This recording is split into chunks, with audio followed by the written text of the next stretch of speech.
بسم اللہ الرحمن الرحیم۔ السلام علیکم۔ آج ہم حصہ غزل سے غزل نمبر 3 پڑھیں گے، جو کہ مرزا اسد اللہ خان غالب کی غزل ہے۔ مرزا غالب کے بارے میں ایک مشہور شعر ہے کہ ہیں اور بھی دنیا میں سخنور بہت اچھے، کہتے ہیں کہ غالب کا ہے انداز بیاں، اور واقعی سچی کہا ہے۔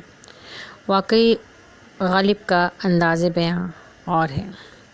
انہوں نے اپنی شاعری میں ایک نئی روح پھونکی ہے۔ ان کی شاعری میں فلسفیانہ خیالات ملتے ہیں اور تخیل کی بلندی ہے۔ مطلب غالب کی شاعری کچھ ڈیفرنٹ شاعری ہے، کہہ سکتے ہیں کہ سب سے ہٹ کر اور ڈیفرنٹ ہے بالکل۔ ٹھیک ہے، تو آئیے اب ہم دیکھتے ہیں مرزا غالب کا مختصر سا تعارف، جو کہ آپ کی بک میں بھی موجود ہے۔ مرزا غالب، جس کے نیچے لکھا ہے بحیثیت شاعر۔ بحیثیت شاعر لکھنے کا مطلب یہ ہے کیونکہ یہ صرف شاعر ہی نہیں تھے بلکہ یہ خطوط نویس بھی تھے۔ انہوں نے خطوط بھی لکھے ہیں، اسی وجہ سے یہاں پر ان کو مینشن کیا ہے کہ یہ بحیثیت شاعر ان کا تعارف پیش کیا جا رہا ہے۔ تو ولادت 1797 اور وفات 1869۔ نام مرزا محمد اسد اللہ بیگ خان، آگرہ یعنی ہندوستان میں پیدا ہوئے۔ غالب تخلص اور مرزا نوشہ عرفیت تھی۔ یہ تخلص اور یہ عرفیت یہ کیا ہوتا ہے، اس کے لیے میں آپ کو الگ ویڈیو بنا کے بتاؤں گی۔ اور ویسے تخلص جو ہے وہ شاعرانہ نام ہوتا ہے، اور عرفیت جو ہے وہ ایسا نام ہوتا ہے جو پیار سے پکاری جائے یا کسی مطلب عرف لگا دیتے ہیں، جو ان کی مشہوری کی وجہ بنتی ہے۔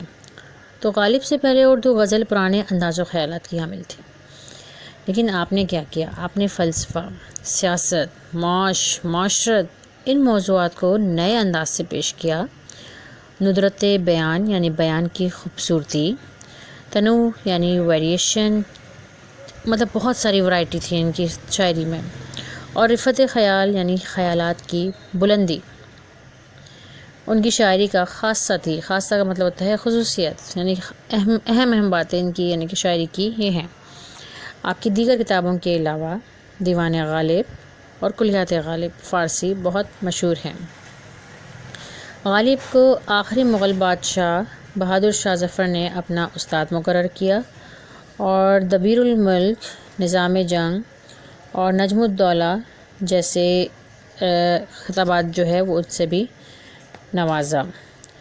اور یہ کیا ہے دبیر الملک اور نجم الدولہ؟ دبیر الملک کہتے ہیں شاہی سیکریٹری کو، جو عہد مغلیہ جو ہے، یعنی کہ جو غالب ہیں یہ مغلیہ سلطنت میں تھے، تو عہد مغلیہ یعنی کہ مغلیہ دور کی طرف سے ان کو خطاب ملا تھا، جس کا خط جو کہ تھا دبیر الملک یعنی شاہی سیکریٹری۔ اور نجم الدولہ یعنی حکومت کا ستارہ، نجم مانا ہوتا ہے ستارہ، تو یہ ملا تھا انگریزوں کی طرف سے، ان کا سرکاری خطاب تھا۔ اور نظام جنگ جو ہے یہ اس کا مطلب ہوتا ہے جنگ کا صلاح کار، یعنی جنگ کا نظام سنبھالنے والا۔ تو یہ ان کے خطابات تھے۔ تو اب ہم پڑھتے ہیں، غزل سٹارٹ کرتے ہیں، دیکھتے ہیں کہ جناب یہ شاعری میں کہہ رہے ہیں۔ تو ان کا پہلا شعر ہے: ہر ایک بات پہ کہتے ہو تم کہ تو کیا ہے، تم ہی کہو کہ یہ انداز گفتگو کیا ہے۔ اس شعر میں شاعر اپنے محبوب کے رویے کی شکایت کر رہے ہیں۔ شاعر کون؟ مرزا غالب، اور ایک سوالیہ انداز اپنائے ہوئے ہیں۔ اور اس شعر میں غالب شکوہ کرتے ہوئے کہہ رہے ہیں کہ جب میں کوئی بات کہنا چاہتا ہوں یا کہتا ہوں یا کہنے کی کوشش کرتا ہوں تو میری بات سننے کے بجائے، میری بات کو سنے اور سمجھنے کے بجائے میری اوقات بتانا شروع کر دیتی ہوں، اور مجھ سے یہ پوچھنا شروع کرتی ہو کہ تم کیا ہو، تم ہو ہی کیا۔ اب تم مجھے خود ہی بتاؤ کہ یہ کیسا انداز گفتگو ہے؟ تمہارا یہ انداز گفتگو، تمہارا یہ بات کرنے کا طریقہ میرا دل ہی توڑ کر رکھ دیتا ہے۔ اب اگلا شعر دیکھتے ہیں: چپک رہا ہے بدن پر لہو سے پیرہن، چپک رہا ہے بدن پر لہو سے پیرہن، ہماری جیب کو اب حاجت رفو کیا ہے۔ اس جو شعر ہے، اس شعر میں شاعر جو ہے یعنی کہ مرزا غالب جو ہیں اپنے محبوب سے اپنی حالت دیوانگی اور محبوب کے جو ستم ہے اس کا ذکر کر رہے ہیں، اور کہہ سکتے ہیں کہ ایک مبالغہ آرائی سے کام لے رہے ہیں۔ مبالغہ آرائی کیا ہوتا ہے؟ کسی بات کو بڑھا چڑھا کر بیان کرنا۔ اب جب شعر جو ہے آپ ملاحظہ کیجئے کہ جس میں یہ کہا ہے انہوں نے کہ چپک رہا ہے بدن پر لہو سے پیرہن، انہوں نے یہ کہا ہے کہ ہم اتنے تمہارے عاشق ہو گئے، اتنے دیوانے ہو گئے، اور زمانے کے حالات کی وجہ سے ہماری ایسی حالت ہو گئی کہ اب ہمارا جو سارا بدن ہے خون خون ہو چکا ہے، اور خون بہنے کی وجہ سے لباس جو ہے وہ بدن کے ساتھ چپک رہا ہے۔ پیرہن کہتے ہیں لباس کو، اس لیے اب ہمیں گریبان سینے کی ضرورت نہیں ہے، کیونکہ جب بدن اتنا لہولان ہو گیا تو لباس کے سینے سے ہمارے زخم چھپ تھوڑی سکیں گے۔ یعنی اب تو ہمارے زخم کھل کر سامنے آ چکے ہیں، یعنی ہم اتنا اندر جو ہمارا اندر کا دکھ ہے سمجھے کہ وہ باہر آ چکے ہیں۔ تو یہ انہوں نے اس میں کہا ہے، اور انہوں نے اپنی جو ہے کیا کہتے ہیں کہ اپنے ستم کا، جو محبوب کے ستم ہے اس کا دیوانگی کا ذکر کیا ہے۔ اب اگلا شعر دیکھیے کہ جلا ہے جسم جہاں دل بھی جل گیا ہوگا، کریدتے ہو جو اب راکھ جستجو کیا ہے۔ کہ اس شعر میں جو ہے وہ وہی سیم چیز اوپر کی طرح کہ جس طرح انہوں نے اوپر کہا کہ بھئی اپنے دیوانگی کا ذکر کیا، اپنے غموں کا ذکر کیا، تو اس میں بھی اپنے غموں کا ذکر کر رہے ہیں، اور وہ یہ کہہ رہے ہیں کہ جلا ہے جسم جہاں دل بھی جل گیا ہوگا۔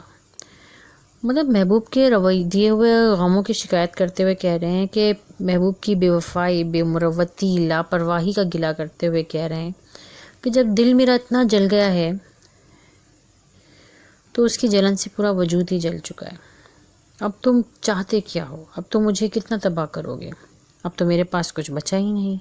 اب اگر تم میرا حالات پوچھنے آئے ہو، اب اگر تم میرے دل کا حال جاننے آئے ہو، تو اب جب وہ دل جل ہی گیا ہے تو میرے دل کے حالات جاننے سے کیا فائدہ، کیونکہ دل تو جل کر راکھ ہو چکا ہے۔ تو اب کریدتے ہو جب تم راکھ، یعنی اب تم میرے دل کے حالات پوچھتے ہو، جستجو کیا ہے؟ کیوں ایسا کیوں کر رہے ہو؟ اب کیا فائدہ؟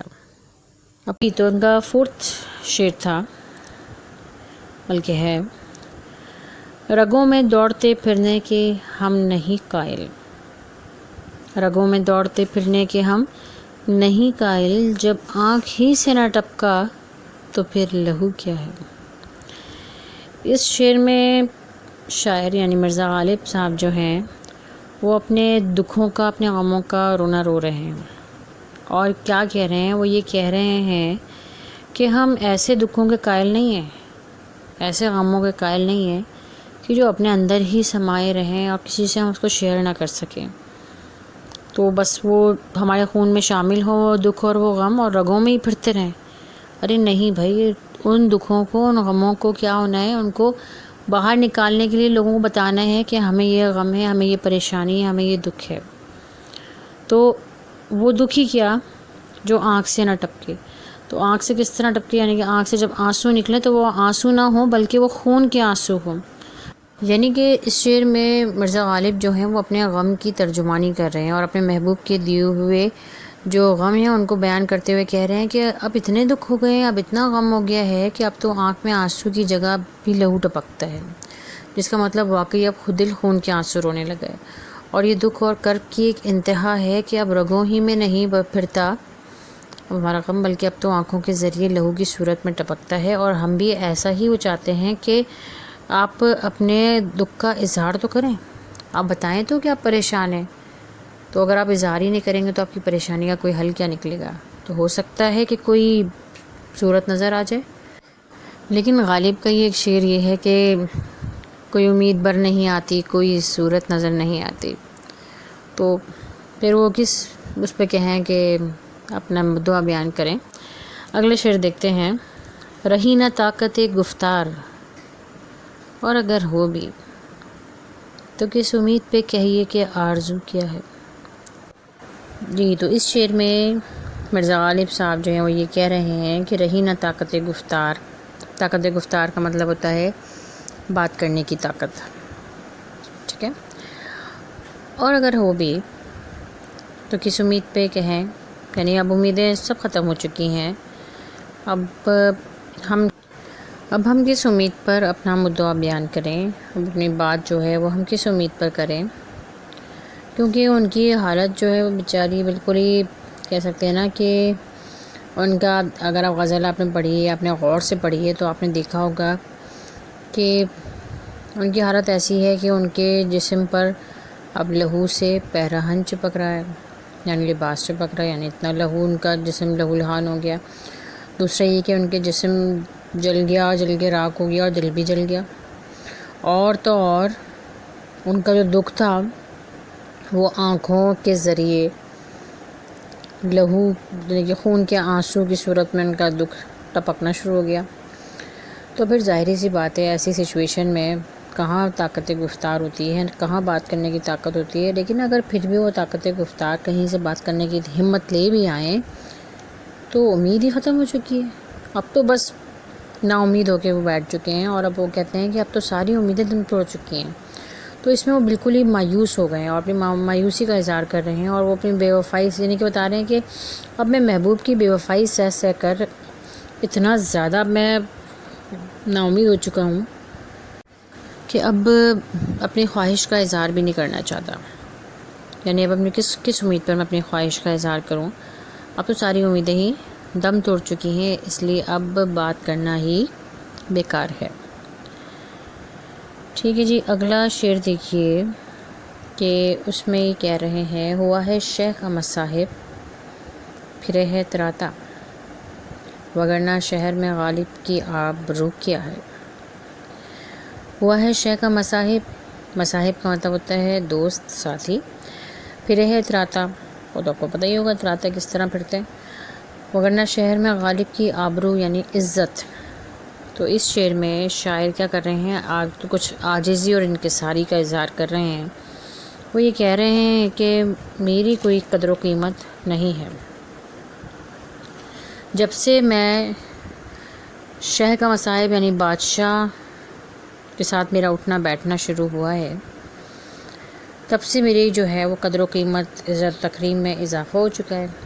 تو یعنی اپنا وہ کہہ رہے ہیں کہ میری اپنی کوئی عزت نہیں ہے، کوئی قدر و قیمت نہیں ہے. جو میری ابھی قدر و قیمت ہے، جس کی وجہ سے میں سر اٹھا کے چل رہا ہوں یا عزت سے چل رہا ہوں یا اتراتا پھر رہا ہوں، اس کی وجہ کیا ہے؟ اس کی وجہ یہ ہے کہ وہ بادشاہ سے وابستگی ہے. تو اس بادشاہ سے وابستگی کی وجہ سے میری عزت و تکریم کی جاتی ہے، اور یہ حقیقتاً بادشاہی کی عزت ہے، ورنہ مجھ میں کوئی ایسی بات نہیں ہے. تو جناب یہ تھی غالب کی شاعری. امید ہے کہ آپ بہت لطف اندوز ہوئے ہوں گے اس کو پڑھ کے اور سن کے. تو یہ شاعری یعنی کہ جو ان کی غزل ہے یہ والی مرزا غالب کی، یہ ماخوذ ہے دیوان غالب سے، اور یہ آپ کی درسی کتاب میں بھی شامل ہے. تو اب ہم اگلے لیکچر تک کے لیے کرتے ہیں اللہ حافظ.